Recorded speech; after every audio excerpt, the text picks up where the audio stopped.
What's up, YouTube? Welcome to the first ever episode of the Apallah Show, okay? Oh, this is a big thing I've been thinking about doing. It's kind of a podcast, but also kind of just like a review type thing.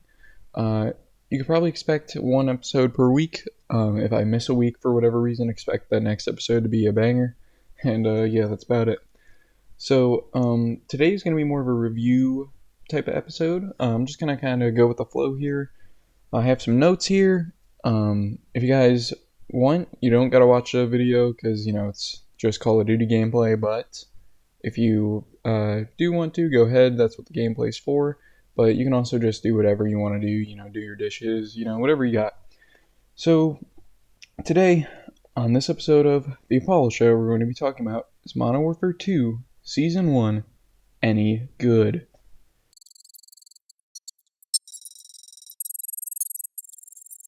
Alright, let's waste no time here. We're going to get in here to part 1, the multiplayer editions, okay? So, for the Call of Duty Modern Warfare 2 multiplayer, as of right now, we have gotten one new map added, and, technically speaking, 2 modes, alright? So, we now have the Shoot House 24/7 playlist is live right now. Shoot House is the map we got. It looks a little different because of the colors, but it's the same thing, different game. Copy and paste it from Modern Warfare 1. I will say that there is some different little bit of verticality that you can achieve due to the new mobility system, where you can climb up the walls and everything. And yeah, so it's okay, but it's Shoot House at the end of the day, so it makes grinding the weapons and camos a whole lot easier. And we'll probably encourage a lot of the people that are more Warzone focused to come and play this mode instead.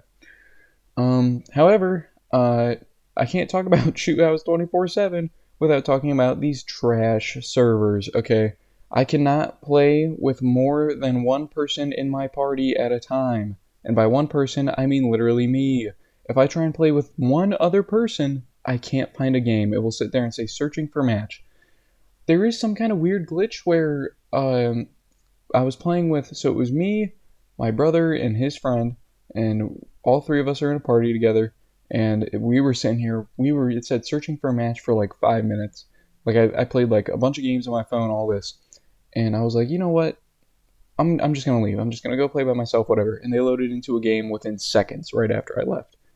I don't know what is wrong with it. I think it might even be fixed by the time this video is up, because I did see my brother was playing with that friend later, and they didn't need me to come in and leave the game. So I don't know. The servers for this game have been bugging for a little bit of time here now. So I just hope that they can get it together, and I hope that they worry about the 6v6 issues, because I think that this game has a really good 6v6, especially after Call of Duty Trash Guard. And yeah, so I hope they can keep working on it. It shouldn't have even been an issue, to be honest. It should have all been resolved when the game dropped, and it should have been resolved with Season 1 dropping. But moving on, they did make some minor tweaks, like if you are playing for your camos or whatever, and you want to know what the next challenge is going to be, it'll tell you, okay, first you got to get this gun to level 11, and then after you do that, let's say it's like 20 kills mounted, that's what it'll say underneath. So I think it's pretty cool to know what challenges you're going to have to prepare for. And yeah, so that's cool. And then this next edition kind of goes across all 3 game modes.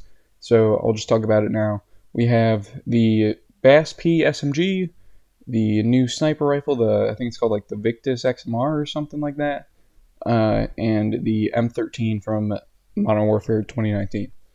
I'll get to the M13 once we get to DMZ, but right now I'm going to talk about the BAS-P. Alright, it's a pretty good gun. I like how it has a very fast fire rate, very easy to control recoil. I think it's cool. I'm not that big of an SMG guy though. I'm more of an AR guy. But I'm going to be going for polyatomic anyways, so it's a cool gun to use. I don't mind it that much. It's nice. No problems, no complaints from me. The sniper rifle, I'd only gotten one chance to use it, and it was in Warzone, and this thing hits like a truck. I think it might have the highest damage amount out of all the snipers. I'll have to double check that though, and I'll let you guys know about that. But yeah, so overall, pretty good additions for the two Battle Pass guns. That brings me to our next point, Battle Pass system itself. If you played Fortnite recently, it's the same thing. Oh, you level up, you get a thing, and you can buy Battle Pass levels, whatever. Um, I mean, I think it's cool. I feel like it's a little bit more satisfying when I save up my tokens and just buy a whole sector at once. I don't know, it's just me though. And yeah, so Battle Pass, is it worth it or not? In my opinion, there's a couple good skins. The operator that they added, he doesn't really have any good drip, to be honest. He kind of looks like the other dude who's already in the game. So it's up to you if you want it for him or not. Unfortunately, in my opinion, it's very unfortunate. There are no skins for any of the Task Force 141 characters. So there's no Ghost skin, there's no Price skin, there's no Forest skin, and there's no Soap skin. Whatever. We've got all season. I'm sure there'll be a pack or something. And yeah, that's about it. So that clears everything up for the multiplayer. Oh, wait. Tier 1. Alright, Tier 1, for whatever reason, they decided to take Hardcore and rename it Tier 1. Now, is Hardcore and Tier 1 basically the same thing? Yes, but Tier 1, it's like a slightly longer Hardcore, is one shot, one kill. Tier 1 is like most guns will one shot, one kill still. So, I mean, it's whatever. If you're into that, or I don't know, if you're going to get your pistols or whatever other guns you want, gold and platinum, then go for it. That's cool. Yeah, that's about it. They also added a new Spec Ops level. Have not played it. I'm going to, and I will probably talk about that in the next video or something. But I am not like that adamant about it. Like I kind of wanted to look at the other two modes first, which I think they did pretty good things with both of them. So yeah, multiplayer, pretty solid right now. I'm a little upset that the two maps we're getting this season are Shoot House and Shipment, maps we've played a million times before, but it's cool. Whatever. Hopefully season 2 we get some original maps. And that clears it up for 6v6. Now we move on to part 2, DMZ.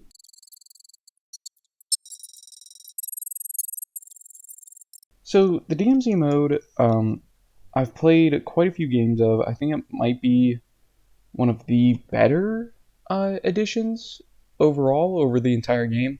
I really like the challenges because it kind of gives you an opportunity if you're a free-to-play player to get some skins. So, a lot of games don't really do this anymore. They don't really give opportunities for free skins. And, I mean, some games do it. Like, you'll see, like, Fortnite will do, like, some free Christmas skins and free birthday skins, whatever. But Call of Duty, it's never really been a thing to offer free skins, to my knowledge. Yeah, so they said, here are all these challenges, and this is basically the whole point of playing DMZ is to get these challenges done. And so DMZ, the way it works is it's kind of like Escape from Tarkov, but they tried to make it as like mainstream and like easy access as possible. I will say that these bots in this game do not mess around. So I believe they'll load in with 60 other players in the lobby, is what I've heard. I don't know. I'll run into a squad or two per game, and I mean it's cool. The PvP part, it's kind of like Warzone and the rest of the game. It's all super fast, time to kills, and the bots don't miss, dude. Like these dudes are they either go from absolutely brain dead, don't know what they're doing, noobs, or they go, all right, I'm gonna hit you with every single shot, and you're gonna be cooked. So yeah, it's like it's insane how fast that changes. But the way it works is you can basically load in, you pick your loadout, you go into the game, and then the game will spawn you wherever it wants. You can find keys to open rooms that are locked. If you die, all the loot on your body is left in the DMZ. You cannot get it back. And then you have your contraband weapons, which are weapons you extract with. And then you have your insured weapons, which is like I don't know, my custom insured weapon is a platinum battle rifle. So I will never lose my platinum battle rifle. And, that's cool. I like that. But if you do die with your insured weapon, I only died once, and I think it said 2 hours until I got mine. I'm not sure if it's a different time at all, but yeah. So uh, that's how that works. Now, there's a lot of contracts all over the map you got to do. It's a lot easier if you just play the contracts and experience them. There are a ton. There's a ton of stuff to do, and then there are live events that are kind of just going on during the game. So, like, for example, there's this chemist dude, and this is why I wanted to save the M13 for this portion, because the chemist guy is basically this AI in a hazmat suit with a bunch of health, um, and you need to kill him to get the M13, and you need to extract with the M13 to unlock it. Okay, there's no other way for you to unlock the M13. Um, at least that's what they want you to think. There's a couple exploits, like if you load in with the M13, drop it for a friend, they leave with it, they unlock the M13. It's whatever. It's no big deal.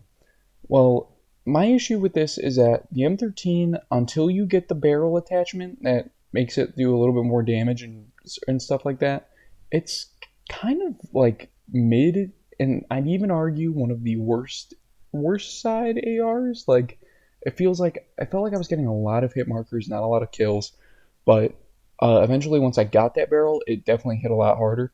So I think it rewards you in the long term. But yeah, so that's like the main motivation for a lot of people to play DMZ right now is that M13. But I think that this mode has a lot of potential. They need to stick with it. Maybe give us a smaller map even with more focus on player versus player interaction than AI versus player interaction. Overall, I don't think it's that bad of a mode really. I feel like it's a fun mode to play every once in a while. Get a couple buddies together, three man go in there and go crazy. And yeah, so DMZ, in my opinion, it's got a lot of potential. I think they put out a good product, but they just need to sharpen. Like, it's like this, right? Someone goes, all right, here's this like super good, I don't know, sword, right? They're like, okay, but we can make it sharper so that it can cut and stab better, but it already cuts and stabs pretty good. You're gonna obviously want it to get sharpened. So hopefully they keep making it better with updates and keep sharpening the blade, as you will. And yeah, that's going to bring us to part 3, which I think is probably the most important part for a lot of people. Although, if you're like me and you prefer the 6v6 and all that, that's why I saved this for last. We are going to be talking about Warzone 2, and if it's any good changes, anything like that. And yeah, so let's go to part 3.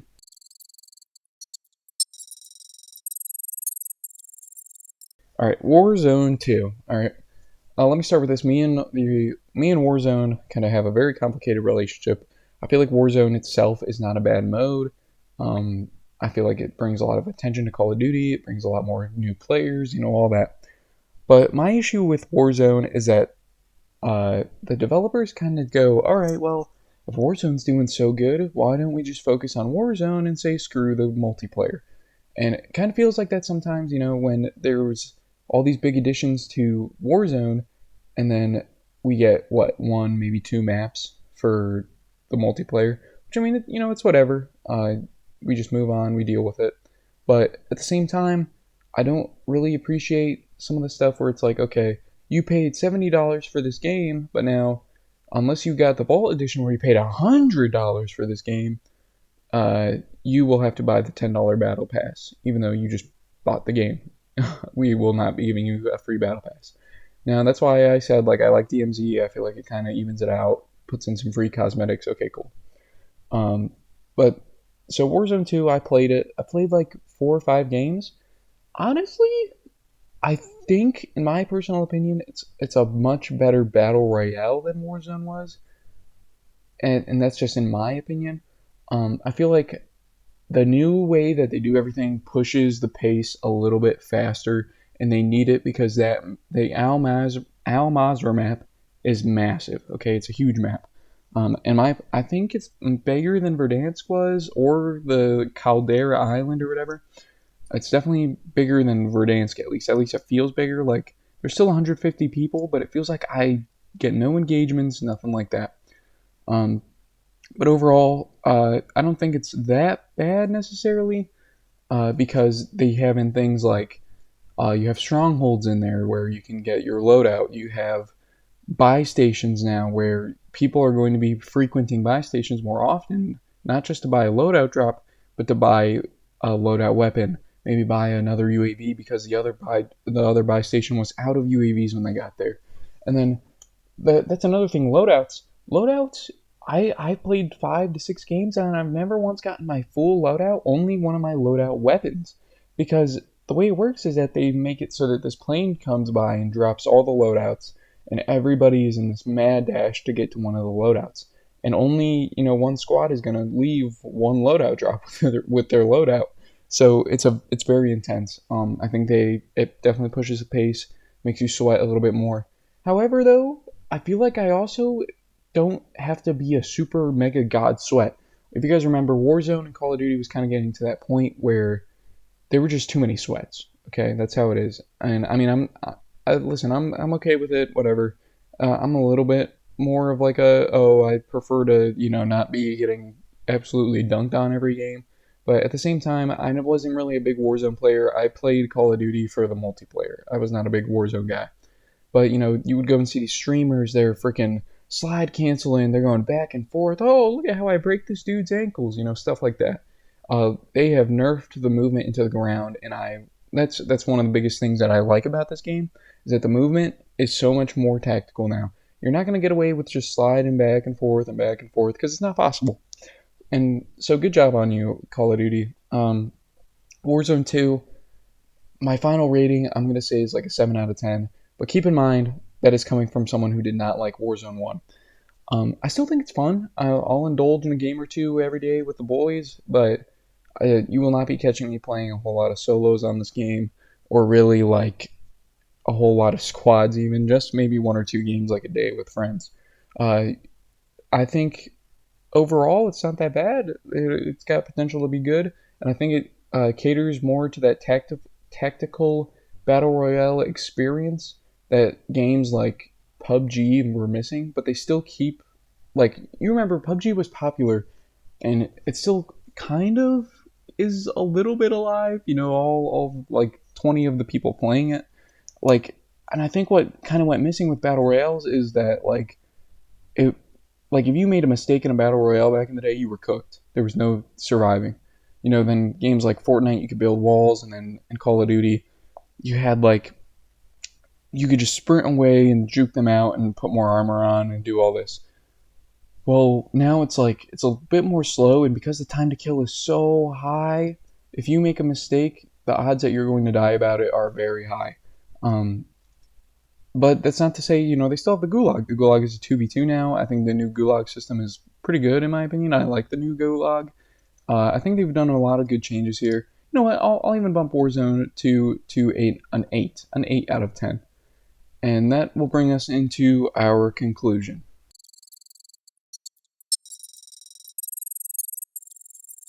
Alright guys, so in summary, I'm going to be rating all 3 of these modes and what they offer on a scale of 1 to 10. So Warzone, I decided to go with a solid 8 out of 10.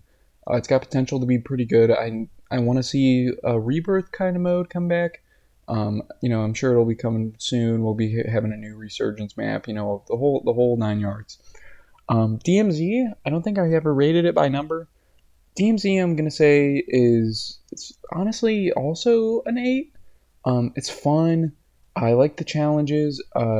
It's fun to play with friends and goof around, and the squad engagements are so rare. But I think because that they're a little bit more rare, it kind of adds a little bit of intensity to the battle, and you don't know when you're going to be just getting pulled up on, or when you're about to be in this long engagement or short engagement, whatever it may be. And it's a do or die scenario, like if you guys die, that's it. You lose all your loot, you lose everything you have. So I think that they're doing what Escape from Tarkov is doing really well, and I want Call of Duty to keep pushing this mode, keep pushing it, Call of Duty, because this is what big Tarkov fans want to see. And this, I mean, I'm not even that good at Tarkov, and I still think it's a fun game to play and indulge in. But I think because you've made it so simplified, it will offer us more people are going to be more willing to go into that genre and it's not as saturated of a genre as Battle Royale is. You know, Battle Royale is just, everybody's made a Battle Royale by now. So Call of Duty, keep killing it with DMZ, keep pushing it. But don't forget about your 6v6 multiplayer, okay? Modern Warfare 2 6v6 multiplayer is only going to be getting an 8 for me as well, which I don't, part of me, it's not the maps, okay? I think they've done a pretty good pretty good job with every single map, except for the border crossing. If you help develop the border crossing, I just want to talk, okay? I just want to talk. However, I think what there needs to be is more of a focus on creating these maps and making them their own thing. I do not want to just keep playing on POIs from the Warzone map and POIs from ground war maps. Like, that's not what I want to play Call of Duty for. I don't think, like, it really kind of kills the vibe of the whole game. Now, that's not to say that it's a bad idea to do that, but, like, think about it like this, right? Call of Duty Black Ops Cold War. You had, like, Miami, but then you had Miami Strike, right? And Miami was still just a larger multiplayer map, but then Miami Strike was a short, fast-paced map. I wouldn't mind if you did that with, you know, like some of the maps. Like this airport area, if you're watching the gameplay right now, it's Terminal. That's what it is. So I'm sure we'll see Terminal in the future, and it'll just be this part of the portion of the map cut out and put into a map. But that's, as much as I love Terminal, and I'd obviously play it, I want more original maps. Keep pushing original ideas. You guys did a great job with Farm 18. The only really bad map, in my opinion, is the border crossing map, and that's the one that is pulled from a ground war map. So just keep doing what you're doing in Infinity Ward, and I'm sure this will be great. If you guys are watching and you are players of the game, please check out this game, Modern Warfare 2. You might want to wait a second for some bug fixes and stuff like that, so that the matchmaking is perfect. But at the same time, like, I've been having fun with it. I play with my friends every day. I play by myself every day. I think it's really fun.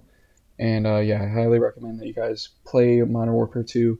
And to answer the question at the beginning of the video, is Modern Warfare 2 Season 1 any good? I'm going to say yeah. I think it's good. It's a lot better than Modern Warfare 2019 Season 1. And this game clears Vanguard astronomically. So, very well done job by the Call of Duty devs here. And yeah, that was the first episode of the Apallah Show. You guys made it. I hope you guys enjoyed this. Please let me know in the comments if you did. I'm not sure what we're going to be doing for next video. It'll probably be next Sunday as well. So yeah, keep posted on the channel. I'm going to be finishing Trek to Yomi soon. And then after that, I want to start getting some Call of Duty gameplay up. Just gameplays again, like how I used to for my Rainbow videos. And yeah, that's about it. I hope you guys enjoyed this video. I really liked it. It felt nice. I feel very organized and professional right now. And yeah, so that's about it. Remember, we're on the road to 1,000 subscribers. We're doing face reveal at 1,000. So if you like what you see and you want to keep seeing more videos, subscribe below. And yeah, I hope you guys enjoyed, and I will see you guys in the next video.